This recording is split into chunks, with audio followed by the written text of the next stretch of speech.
ex-prefeito do Rio, César Maia, publicou no seu blog um levantamento interessante. Ele foi buscar o crescimento econômico de todos os países da América Latina para comparar com o Brasil de 2003 a 2007. Eu vinha dizendo há muito tempo que o governo Lula desperdiçava oportunidades preciosas de crescimento. Houve um período do seu governo que o Brasil cresceu apenas mais do que o Haiti. O Haiti, esse país de incríveis tragédias humanas. Apenas mais do que o Haiti. E agora verifica-se que 14 países da América Latina cresceram bem mais do que o Brasil. Apenas Guatemala, Honduras, Equador e México cresceram menos do que o nosso país. Portanto, o bom momento da economia mundial, quando o mundo cresceu, o Brasil desperdiçou oportunidades. Essas oportunidades não voltam. Mais uma revelação preocupante. A dívida dos consumidores brasileiros chega já a 555 bilhões de reais.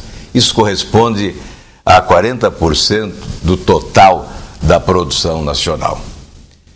Se nós fôssemos pagar de uma só vez aos bancos esta dívida, cartões de crédito, cheque especial e outros empréstimos, prestações de imóveis, etc., nós teríamos que entregar 5 meses do que todos nós ganhamos no país durante um ano.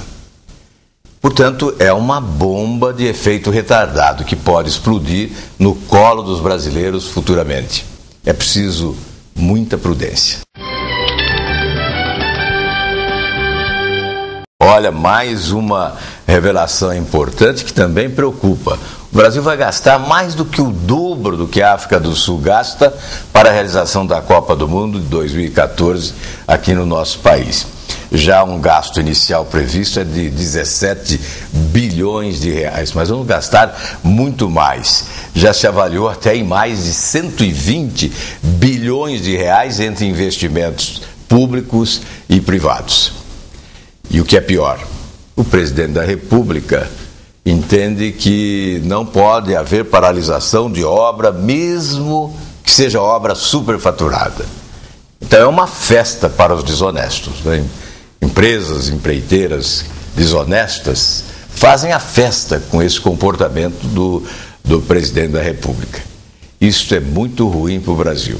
Olha, a Copa do Mundo pode ser um investimento com retorno significativo. Afinal, vamos colocar o nosso país na vitrine mundial. Isso é muito bom.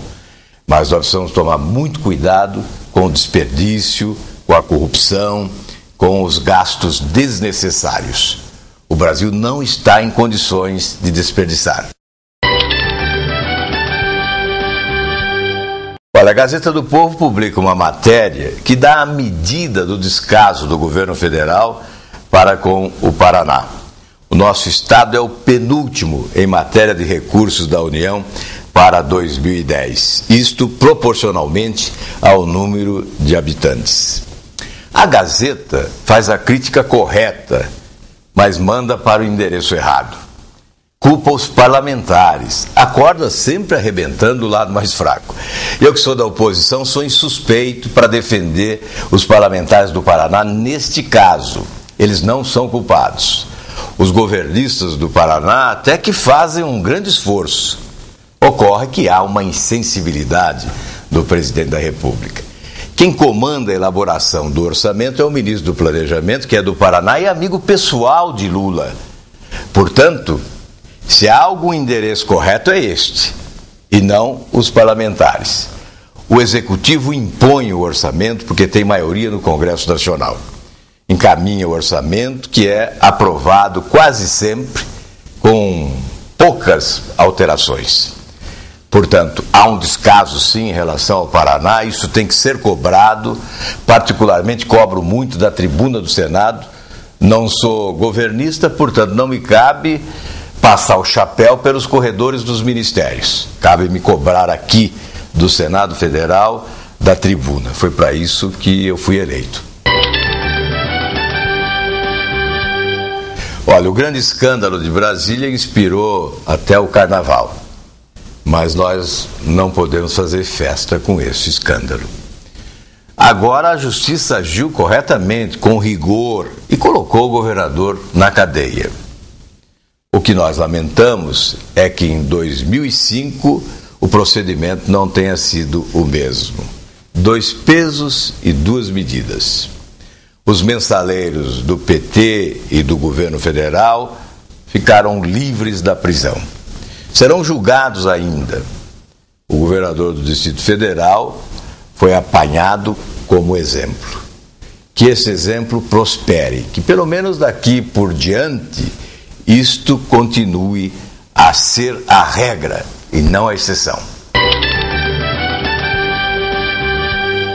Olha, nunca em tempo algum se atropelou tanto o processo eleitoral no Brasil como agora para as eleições de 2010.